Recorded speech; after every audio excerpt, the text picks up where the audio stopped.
you don't have the video there. Right. So let's hope it will get better.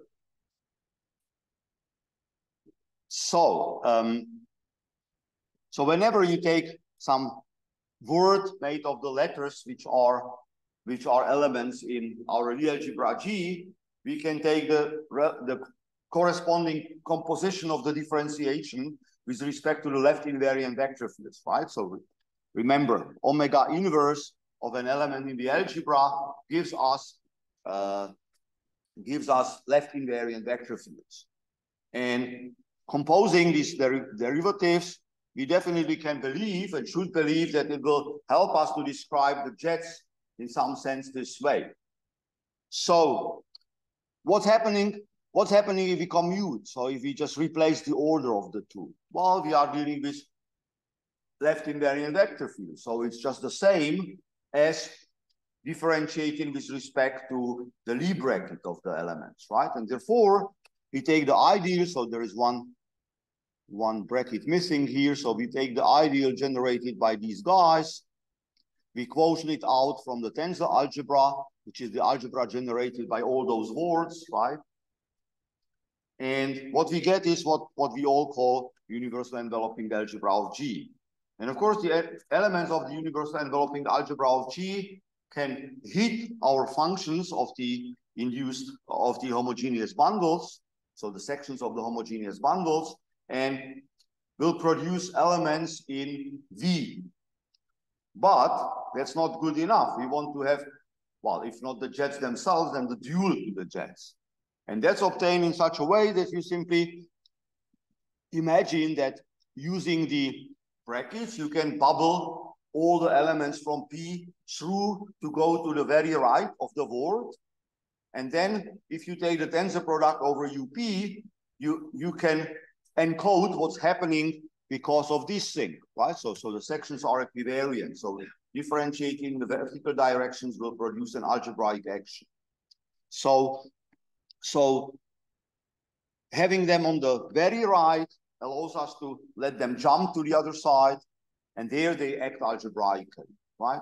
So the last thing we need is to take pairing with elements in F star, and that gives us scalars. So we arrive at the well-defined thing which we call induced module. And actually the induced modules are nothing but duals, actually topological duals to the infinite jets of the section. Right? And that's the reason why they are so important. And actually people like Gelfand and Constant knew when they created them and worked with them that they are actually the duals to the operators, to the infinite jets. But then the people in representation here rather tend to forget it, right? So now I would like to stress that we came to the induced modules as the topological duals, completely independent of our choice of G and P. It works for all the Klein geometries, right? So what we can do for all Klein geometries is we take the K jets of the sections. We restrict to origin, so we have the fiber, and we call it the case jet prolongation of the module. And the invariant operators are there nothing but linear mapping from JKF to E. That's G equivariant homomorphisms, right? And this is the same thing as dualizing the things. So we can go from the E star to JKF star. It's still and that's the same thing that we saw as the G homomorphism between the induced modules. And there is the Frobenius reciprocity, which is proved in a very elementary way, showing that actually, so I should say that here in the definition, I'm writing the induced module to F using the F dual, right? So therefore, the F dual will pop up here. So here it's E dual. So the P homomorphism from E dual to the induced module is the same thing as the G homomorphism here. That's the absolutely crucial thing, because working with jets, you get a horrible, tractable representation, which is always very far from being completely reducible, and you don't see the irreducible component there. Everything is messed up. And also, restricting to the origin, you have only the P action, so you don't have the G action there. Whereas here, jumping to the duals, you get something absolutely beautiful, because you can differentiate in the horizontal directions, and this simply goes down with the orders, right? So not up in the tower. So it works. Now, if we restrict ourselves to the semi-simple and parabolic G mod P, then of course I'm stressing again that you have got G homomorphism replaced by P homomorphisms. These things, if the modules are irreducible modules, these things both are highest weight vectors. And so instead of doing the horrible job of finding the invariant linear operators, we simply have to find the so-called singular vectors. So there's the potential images of the highest weights of these. So the search is the search for singular vectors. Now I will skip a big field, and I will not tell you anything about how the singular vectors are bound together. So it's easy to see that actually it's possible to embed the highest weight vector. Well, actually, it's obvious. So if you restrict the action of the universal enveloping algebra, which is there because you've got the action of G there, to the center, then the center must commute, right? The action of the center must pop through, and therefore you know that if there should be some possibility of embedding the highest weight from here as a singular vector here, then the action of the center must be the same. And there is a well-known algorithm how to compute the action of the center. That's called the infinitesimal character. So we know that the infinitesimal character of all the modules where we can hope for some operator must be the same. And then once you learn also the lesson that the infinitesimal, that all the modules with the same infinitesimal character are obtained by acting on the Weyls by affine action of the Weyl group. So you add the lowest form, act by the Weyl group on the Weyls, and then subtract the affine form. You simply get the pattern, and that's the reason why we should look for the operators always in the same pattern. So that's the easy part. The nice surprise is that whenever you just have a parabolic, like our examples, then everybody looks exactly like the theorem if the infinitesimal character is regular. So if you start with a G module on the left, so the relevant first slot in our resolution will be simply the orbit of the highest weight of the G module by P, or G0 actually. And then it expands to all the rest via the cohomologies, right? And there is the Janssen-Zuckerman translation principle, which actually is a reincarnation of what I was showing you 2 days back. Why, if we take the tensor product with a G module of some P module, then at the level of jets, it works like a tensor product on the jets by the same module, right? So and that was the way how we were allowed to have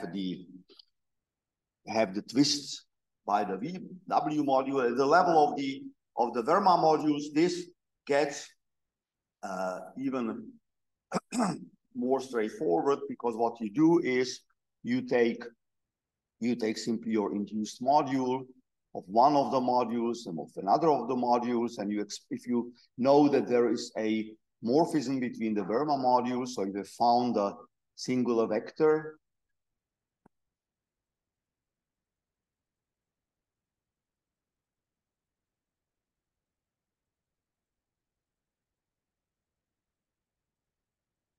horrible. Yes. No, it was because it was really coming as a call. Right. So what you do is, if you know that there is a Fermat module homomorphism between the induced modules, so VF dash and VF, then you can twist this with the tensor product by a G module. You simply take the identity here, you use the identification, and now the miracle comes because with respect to the, well, of course, the whole thing here decomposes into P submodules. And all they split with respect to the infinitesimal characters. So in this guy here, you get a lot of different infinitesimal characters. And what Janssen and Zuckerman observed was that if you look at the result of multiplying an irreducible F dash with the highest weight, then this component, if you sum simply with the highest weight of W, then this component always appears there uniquely with respect to the infinitesimal character. And the same with the lowest weight. And actually, straightforward gymnastics then shows that these two operations are nice adjoint functors which provide you equivalences of the categories. And it works also for the singular patterns where you simply only can then have what they call equisingulars. So simply like I had in the first slide. So the Laplace operator would be something which goes from between the outer knots and the middle ones are not there at all. So all patterns like that will be always absolutely the same. So there will be analogs of the Laplace operator always for all these patterns, right? So that's the Janssen-Zuckerman translation principle. And the observation we were doing with Mike was that actually one can extend this in a very useful way. Namely, we can go back to all the bunch of the components which appear in the induced module, and we may pick up some in the middle, not only the highest weight and lowest weight, and simply look whether the appearance will be again unique with respect to the infinitesimal character. And if it's so, then we again might split off this translated homomorphism from the elder one. So actually, I didn't say one more thing because it was hidden implicitly. I claimed that the Janssen-Zuckerman translation principle using only the highest and lowest weights is always an equivalence of the category. So it means on the way you have in particular show that the translated thing just coming from here to here will not be zero, because it could happen to be zero, right? So this works always there by some straightforward argument, whereas if you go from inside, then it's not trivial at all, and it can be shown that actually you can always translate in this skew way only from the more singular patterns to the less singular patterns. So, for example, with Mike, we were able to show that all the things in the conformal world, right? This one, but in all dimensions. So in higher dimensions will be longer with the diamond in the middle, right? So they all can be constructed in such a way that you start with the most singular thing that's just the diamond in the middle, which survives with 4 identities.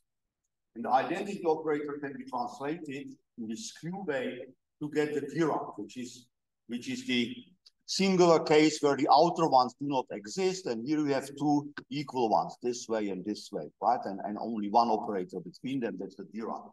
So you go from zero order operator to first order operator.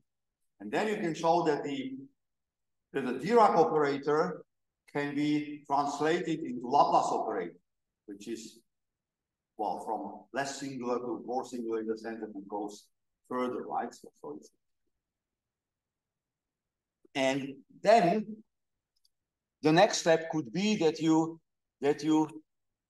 map the singular operator So the Laplace operator to the Laplace square. And here it doesn't work because the result will be 0. So you can run the translation, but it doesn't produce anything. Right. So that's the Janssen-Zuckerman translation principle, and it works from more singular to less singular or another singularity of the same kind, right? Now, let's come back to a reminder of 2 days back. So what happens if we go to the curve situation? That was the novelty we came up with, Mike. The result could be exactly the same, right? So we go through the same story, except instead of having the G as the domain for the functions, which are the sections, we simply have a principal fiber bundle.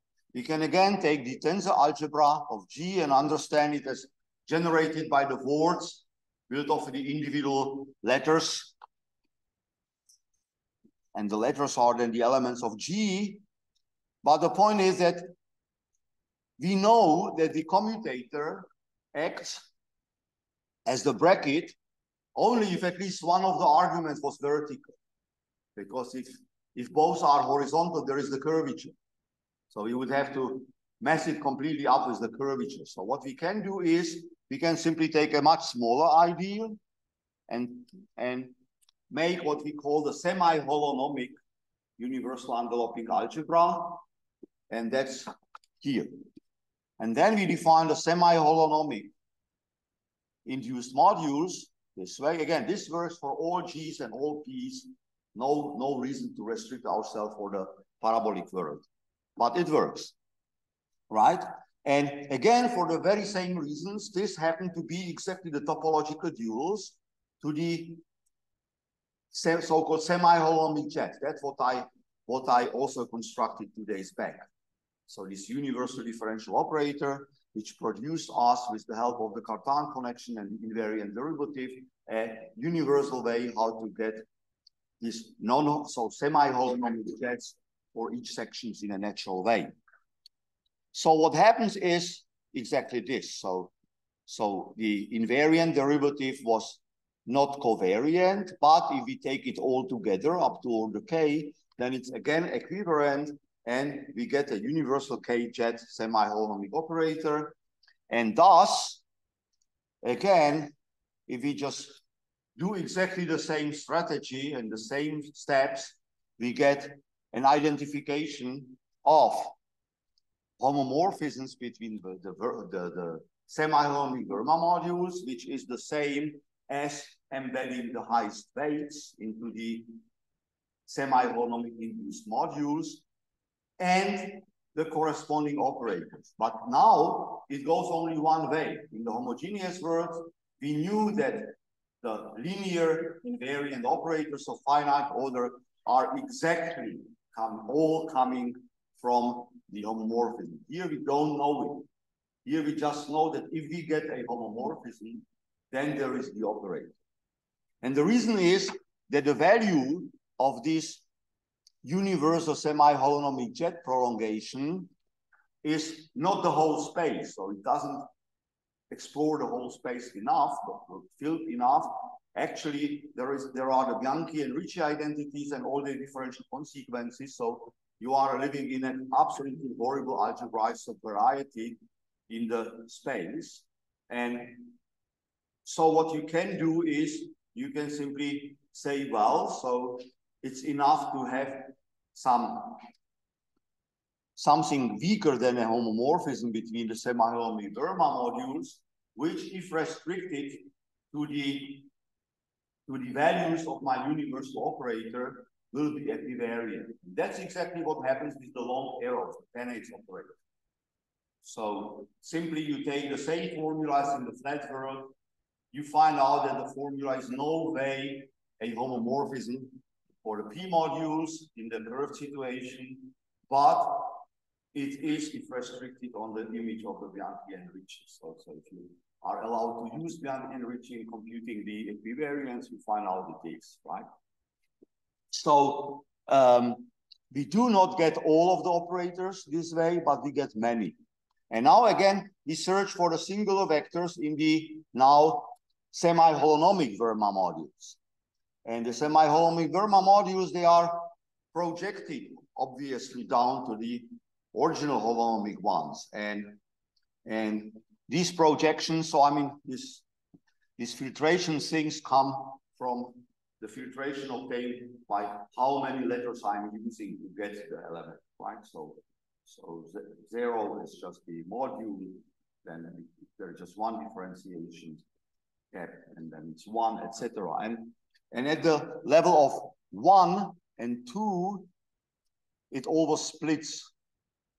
So the classical Verma modules up to the second floor, they are nicely embedded inside of this. So all the singular vectors which appear in the levels up to the second one automatically are covered. But it's the higher ones, it's not so easy. And our main achievement with Mike was that in the conformal geometry case, where all the splitting operators, so actually, well, not all, but you can restrict yourself to using only the fundamental weights of the W of the G modules, right? Because if you know that every single work for fundamental works, you in the end of the day can travel step by step to everything, right? So it's enough to show that for fundamental weights it works, and for fundamental weights, all the representations, if you look at the filtrations, then most of them do. So the splitting operators always will exist also in the curved works. Right? And therefore, whatever you achieve by translation in the Klein's world allows covering of the singular vector if the Cartan's world. And this shows that actually in the conformal case, it shows that absolutely all the arrows from the Derang sequence will extend to the curved situation without troubles, except the long one. And for the long one, we prove that there is never a homomorphism, which would be a p-homomorphism. So it exists exceptionally only in the Derang, and it's been shown that in many other cases it doesn't exist, and everybody believes that there are no other occurrences because it's very rare to have such strange operators. And our aim with Vlada was roughly speaking to do something similar for this guy. So there is this ninth order operator which is of our interest because that's a direct generalization. So the square of Laplacian comes from determinant in some sense. And this is the cube of the determinant. So that's this, and I think I got the last slide. No, this was the last. So what we have to do is to find out that even for this much bigger geometry, the splitting operators will still exist. And then the easier part is to look what are the possible translations that you can get everything out of identity. So we were quite advanced in that part. But then still we have to show that the translates are not zero, which is the difficult part. So hope it was at least partly understandable, and thanks for patience.